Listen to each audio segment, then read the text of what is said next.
Good afternoon. I'm Sandeep Sampson, and I've been facilitating your change management content classes for the last week. Today we are going to discuss about the assignment and how we are going to do it. So before that, I would like to recap about what all we studied and chased in our classes over the last weekend. So we studied change and change management. And to start off with, we actually defined what is change management. And we defined change management in three different definitions. One was by Merriam-Webster Dictionary, and then we had one definition by the theorist Porras and Robertson as a team, and then by Tripon and Dodo. Later, we actually saw the change pyramid, which actually discusses about the kind of changes which happen in an organization, starting from the tasks, then the changes of roles, then the change of structures, and then the change of behavior, and then the change of culture. And as we go up the pyramid, the difficulty in managing change increases in an organization. Likewise, the organization spends more time and more money in bringing that kind of a change as they go along the pyramid to the top. Later, we also discussed in detail about the types of organizational changes, which were actually classified under three dimensions. Basically, changes which happen because of internal reasons. So they were actually which originate from the organization. So the first dimension was origin. The second dimension was the results, which actually drive changes in the organization because of external changes. Later, we also discussed about the process dimension, which is actually dependent on the kind of changes which happen because of the type of changes which happen in the organization, which are driven by the internal or the external changes. Later, we went and studied about the change management models and interventions, starting with Kurt Lewin's model.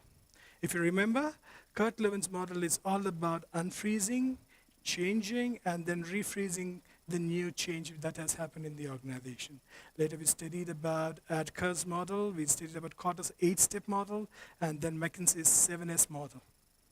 Right? I hope you all remember, and you're going to practice this when you're doing your assignments too. Later, we also studied in detail about the change strategies which are actually practiced by organizations when they are driving in change in their particular organizations. We discussed about directive changes, changes which are driven by expertise. Then we have discussed about the change management strategies which are driven by negotiations, then the educative strategies, and then the participative strategies. We also discussed in detail about the pros and cons of these strategies.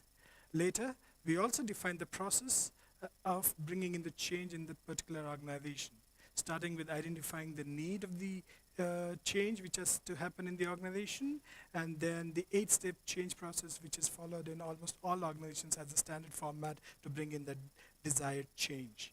Later, we also seen how to develop a strategy and how to implement a strategy of change management in the particular organization. Finally, we discussed about what are those factors which influence the success of the change management interventions that are happening in the organization, and those factors which actually influence or bring in failures when you're trying to bring in a change in the organization.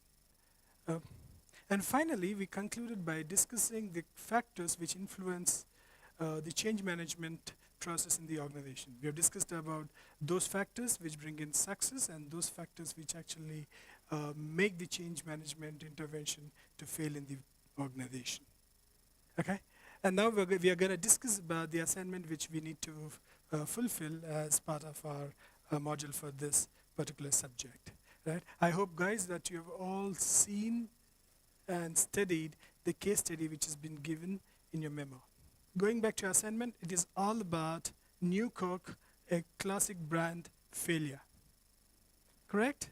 So here we see a case study, or we are trying to study how Coke, when it was at the peak of its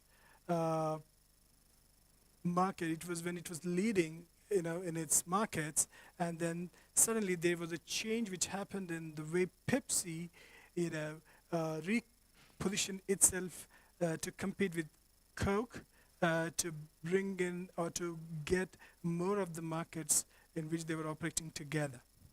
And likewise, Pepsi had repositioned itself to actually target the younger generation, to get into those markets which could actually give it more market reach, and then position itself as a major competitor to Coke. And then what happened? Well, that is what this Earl case study is all about. Then Coke reacted. It brought in a lot of changes, and then finally, it launched a new product to beat Pepsi. Well, did it succeed or did it fail? That is what this case study is all about. And you will realize that by the end of the case study that Coke went back and relaunched its product as Classic Coke to regain its position in the market as the #1 beverage manufacturer. So what happened during this whole process? What kind of changes happened in this whole process? And there are a few questions at the end of your assignment, and then we need to discuss we will discuss each one of them and see how best you can, answer them. Okay, let's go to question 1. Before we go to question 1, we need to realize that the whole paper is of 100 marks, and it is divided into 4 questions, wherein there is a major question. I think that is the third question, which is 40 marks, and while the other 3 questions are 20 marks each. Okay, now let's read the question 1. Change within an organization depends on 3 main dimensions. Discuss these dimensions and identify and discuss which types of organizational changes were applicable to Coca-Cola in their efforts to introduce new Coke. Substantiate your choices. Well, students, we did discuss about the 3 different dimensions of change which happen in an organization. Correct? Now here, you need to spend more time in actually identify what kind of changes were brought in by Coke, and then, and maybe substantiate your answers by your own reasoning and your own opinions on why these changes were brought in and whether these changes succeeded or these changes failed. Okay? So majorly, we are looking at your opinions and how you understand the change management concept with regards to the dimensional change management definitions which happen in an organization. Right? Now if you go to question 2, can we read the question 2 together? If you were the change manager at Coca-Cola, please identify and describe the change strategies you would implement to make new Coke a success. It is imperative that you do further reading on the strategies of your choice and that you provide practical application of your strategy in terms of new Coke. Okay? So here, you can choose one or more strategies, and it is important that you do further reading, and my suggestion is that maybe you can actually do a detailed study on how a beverage industry works, what kind of processes happen, and what is the value chain which is followed in its production or its production department. That will actually enable you to understand what kind of a process happens in a beverage unit, and then what kind of changes or interventional changes are then now and then followed to actually bring in a new product. Right. Okay, now that we have read the question 2, now I hope we're all clear about what this question is all about. Okay, we did study about the different types of strategies which are followed by organizations to bring in planned changes, right, or to drive the change management perspective in the organization, right? So here, what is expected from you to answer this question is that you need to read and apply, right, what exactly happened to to launch New Coke by the organization, and then what would you do to launch New Coke to ensure it succeeds? Okay, so here I'm looking at maybe how you understood the concept, and then how you're applying that concept to bring in or to drive New Coke's success, and not just fail, the way it failed. Okay, then as we go to question 3, okay, New Coke was a failure. With reference to the case study and New Coke in particular, you need to discuss. Here there are 4 parts, or the question is broken into 4 parts. The first part, the factors that could have made the change to New Coke a success. Now, what are we, going to do about this question? Okay, so could they have done something differently? Could they have, done branding differently? These are just leading views of mine, but then here we expect you to actually come up with the factors mentioned there, or to improvise on the measures the company took to launch New Coke, or you define, or you plan, or you envisage new factors that actually could have made New Coke a success in the market. Okay, and then we go to question, the same question. We have the second bit, which is with reference to the case study and New Coke in particular, discuss the factors that lead to change management failure. Okay, so now, right now here you need to critically analyze the case study. Why did the New Coke fail? What did Coke do wrong? Okay, so did they plan well, or did they practice, or did they implement the plan properly, or were there some group dynamics at play which actually derailed the change or the success of the New Coke success, which was supposed to happen? Okay, critical analysis of this is imperative, and we are going to look at your thoughts and your views on this question. Then we go to the part 3 of the third question, that is the organizational resistance factors that might have impacted on the success of New Coke.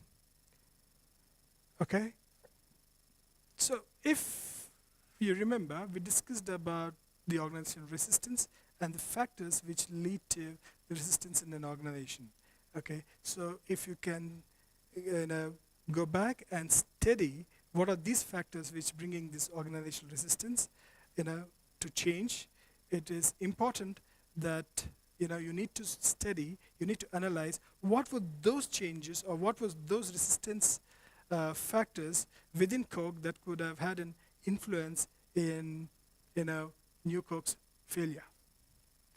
Okay, then likewise in the fourth bit of question 3, we see what was the reasons, or how did the individual resistance to change made New Coke a failure.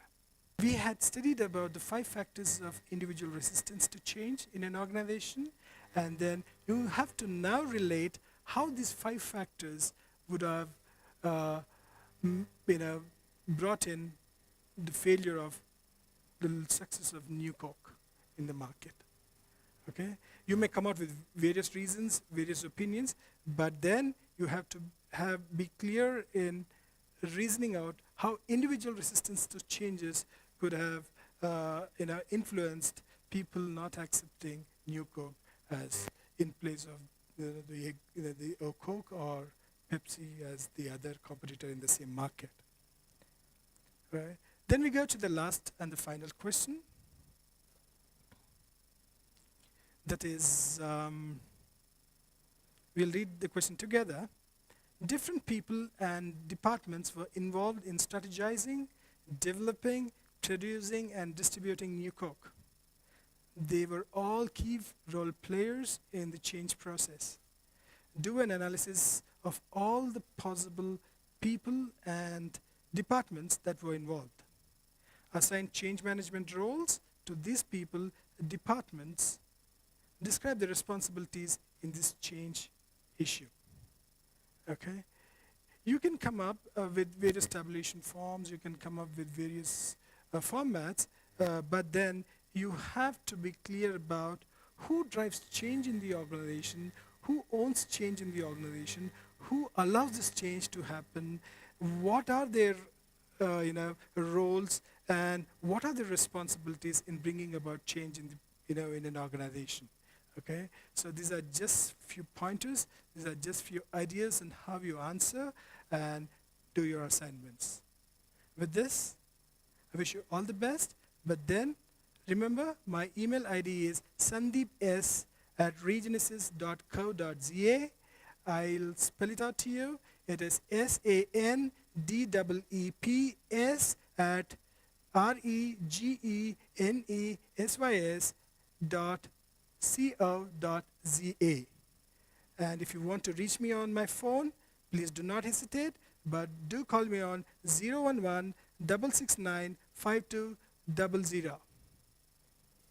I'll be willing and will be available for your queries and for your doubts and clarifications anytime. All the best, and please do reach out. God bless.